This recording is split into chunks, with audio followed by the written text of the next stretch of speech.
At dawn, Shok Valley appeared calm in a way that didn't belong in a place shaped by so much violence. The sun crept slowly over jagged ridgelines, brushing the cliffs with a thin layer of cold light.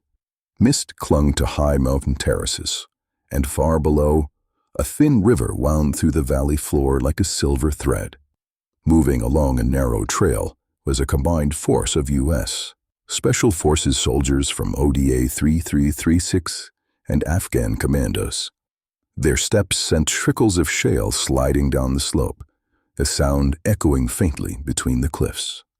Among them was Sergeant First Class Ronald Shurer, a medic. His aid bag rode heavy on his back, and his expression carried the focused stillness only experience can produce. He looked up often, studying the stone homes and the footpaths twisting high above. Silhouettes of villagers drifted between rooftops, faraway shadows that watched but never spoke. The air felt thin, stretched tight with the kind of quiet that makes even veterans uncomfortable. It was not peace. It was the pause before something breaks.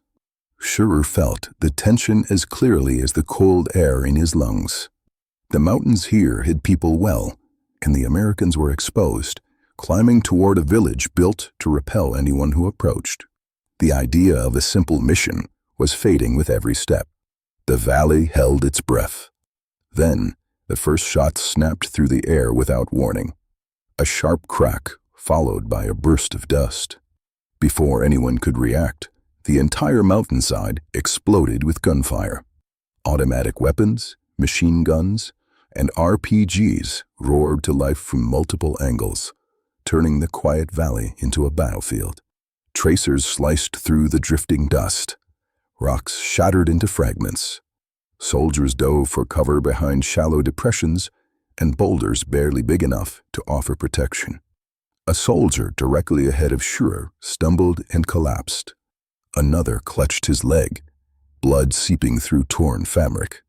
The radio crackled with shouted commands. Amid the chaos came the one word that cuts through every medic's instincts like a blade. Medic. Shurer didn't hesitate.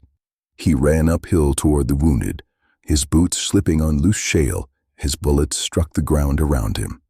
Dust from an RPG blast washed over him, but he never slowed. He reached the first casualty, dragged him behind a sliver of rock, and immediately went to work, twirling it high on the limb, pressure on the bleed. He gave directions to calm the wounded man shaking from pain and shock. Above him, the fight only intensified. Higher on the mountain, another group of soldiers was hit, lying exposed where even taking a knee could get you killed. The climb to reach them was brutal and steep, with almost no protection. But the wounded didn't have time for safe routes. Shurer slung his rifle, gripped the rocks, and began climbing directly into open fire. Rounds snapped past his head. Dust rolled down the slope. His breath grew heavier, but his expression stayed focused. When he reached the higher outcropping, he found multiple wounded soldiers packed together behind nearly non-existent cover. Blood soaked the dirt. He dropped to his knees and began working through them, one at a time. Airway, bleeding, circulation, reassurance. His voice stayed controlled, even as more gunfire cracked overhead. Time stretched and folded. Minutes felt like hours. Supporting aircraft struck enemy positions, sending debris raining down. Shurer covered his patients with his own body, shielding them from falling fragments as the mountains trembled. When enemy fighters tried to press closer, he took up a rifle, returned fire to drive them back, and immediately resumed treating wounds. The radio traffic spoke of casualties, dwindling ammunition, and a terrain so unforgiving that extraction seemed impossible. The wounded still needed to be moved.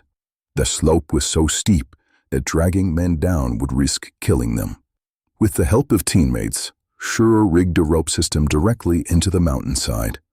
He anchored himself, wrapped the rope around his waist, and used his own body as a counterweight to lower casualties to safer ground.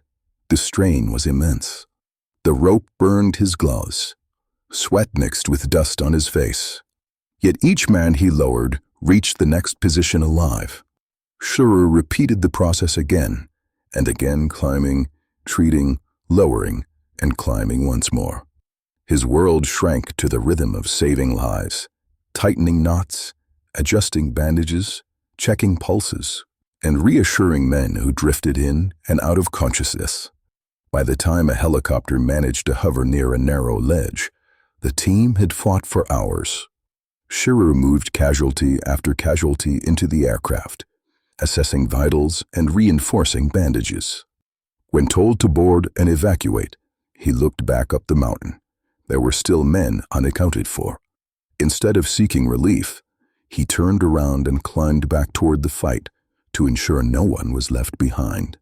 Only when the final wounded soldier was loaded did he allow himself to step onto the aircraft. As the helicopter lifted off and the cliffs of Shok Valley fell away, Shurer continued to treat the wounded. His body was exhausted, trembling from the strain, but he stayed focused on every patient. Hours later, at the base, after surgical teams took over, Shurer finally stepped away. His uniform was torn. His gloves were burned. He stood alone in a quiet hallway, letting the wake of the day settle. He didn't boast or describe what he had done as heroism. He simply said he had done his job. But the men whose lives were saved knew the truth. Years passed. The memory of Shok Valley remained carved into the minds of those who survived it. And then came the day in 2018 when Ronald Shurer stood in a White House row. He wore his dress uniform, carrying himself with the same quiet professionalism he had shown on that mountain. When the Medal of Honor was placed around his neck, he appeared thoughtful, not triumphant. His acceptance was humble. He spoke of his teammates, of sacrifice, and of courage shared among many. He redirected every compliment toward others, because that was who he was.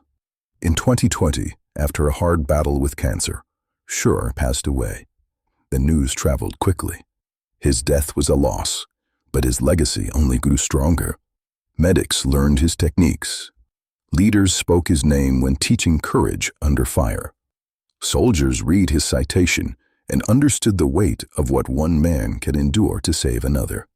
Shok Valley remains unchanged, sharp cliffs, carved terraces, unyielding stone. But the story written there on that day became part of something larger. Because 12 Americans lived when they should not have. Because one medic refused to stop climbing, refused to stop fighting, and refused to stop saving. His story echoes across the years, carried in the voices of those who tell it, preserved in the lives he protected. And as long as it is remembered, Ronald Shurer continues to rise with the sun over Shok Valley, a reminder of what true courage looks like when everything is on the line. Heroes like Ron Shurer don't fade, and here on Unforgotten Archives, we don't forget. Subscribe now. Keep following the Hero series.